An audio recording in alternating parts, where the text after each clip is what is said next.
Speaker, मैं एक बहुत ही अहम मसले की तरफ तवज्जो दिलाना चाहता हूँ जो कि स्वात के अंदर वाक़या पेश आया है और एक और मॉब लिंचिंग का वाक़या जिसके नतीजे में आज पूरी दुनिया में पाकिस्तान की जग हंसाई हो रही है और ख़ास तौर पे हमारा हमसाया मुल्क के जहाँ पर मुसलमानों की भी मॉब लिंचिंग होती है उसका मीडिया भी हमारा मजाक उड़ा रहा है। जनाब स्पीकर, ये वाक़या अगर एक आइसोलेटेड वाक़या होता तो शायद इसको हम दरगुजर कर सकते हैं, लेकिन एक तसलसल है। आपने देखा कि सियालकोट के अंदर इसी किस्म का वाक़या पेश आया, आपने देखा जड़ांवाला में इसी किस्म का वाक़या हुआ, आपने देखा सरगोदा में इसी किस्म का वाक़या हुआ, इचरे में इसी किस्म के वाक़े से हम बच निकले। तो मैं ये गुजारिश करना चाहता हूँ कि इस वक्त मैं ख़ुद अपनी ज़ाती मिसाल देना चाहता हूँ कि अल्लाह ताला ने मुझे भी एक नई ज़िंदगी दी जब एक ऐसे जुनूनी ने मेरी ज़िंदगी लेने की कोशिश की और वो गोली आज भी मेरे जिस्म में मौजूद है। मेरी आपसे ये इस्तता है कि हमें इस ऐवान को इस वाक़े का नोटिस लेना चाहिए, चूँकि हमारा मुआशरा एक ऐसी तबाही के किनारे पे पहुँच चुका है कि जहाँ पर स्ट्रीट जस्टिस मॉब लिंचिंग के ज़रिए हम दीन के नाम को इस्तेमाल करके आइन, कानून, रियासत के तमाम बुनियादी असूलों को पैरों तले रोनते हैं। और जनाब स्पीकर, देखिए कितने अफसोस की बात है कि इस्लाम जिसने हमें ये तालीम दी कि अगर काफिर की लाश है उसकी भी हुर्मत का एहतराम किया जाए, हम न सिर्फ ये कि मॉब लिंचिंग से लोगों को मारते हैं बल्कि उनकी लाशों को आग लगाकर उसको तमाशा देखते हैं। इसके बारे में एक रवायत है कि जिसके रावी हज़रत अबू हुरैरा रज़ी अल्लाह अन्हु हैं। उन्होंने कहा कि एक दफ़ा हम किसी गज़वे पे या किसी मिशन पे जा रहे थे तो कोई ऐसे दो लोग थे कि जो दुश्मन थे।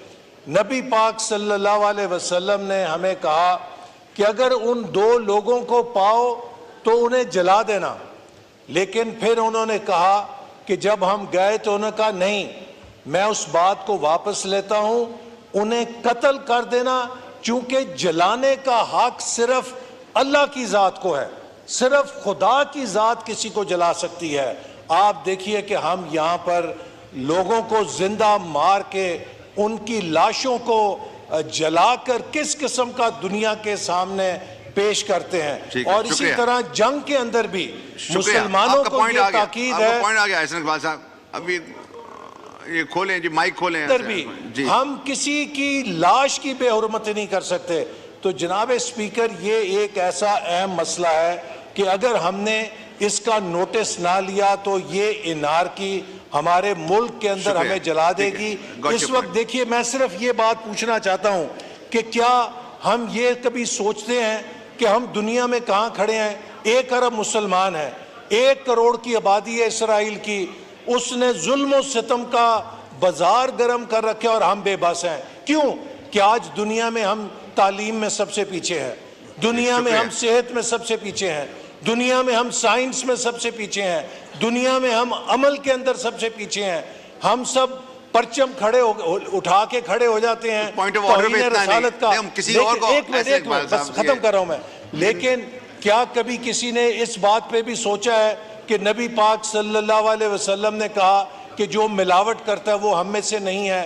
तो हमने जो दीन को एक इस्तेमाल किया है वेंडलिज्म करने के लिए मुआशरे में, मैं समझता हूं कि उलमा कराम का फर्ज है कि वो उसका नोटिस लें और ख़ास तौर पे इस ऐवान की एक खसूसी कमेटी बनाई जाए जो इन तमाम वाक़यात के मुहर्रकात का जायज़ा लेकर एक कौमी लाहे अमल दे कि हम किस तरीके से एक सिविलाइज सोसाइटी के तौर पे रूल ऑफ लॉ को नाफिज करें सड़कों के ऊपर। शुक्रिया, थैंक यू।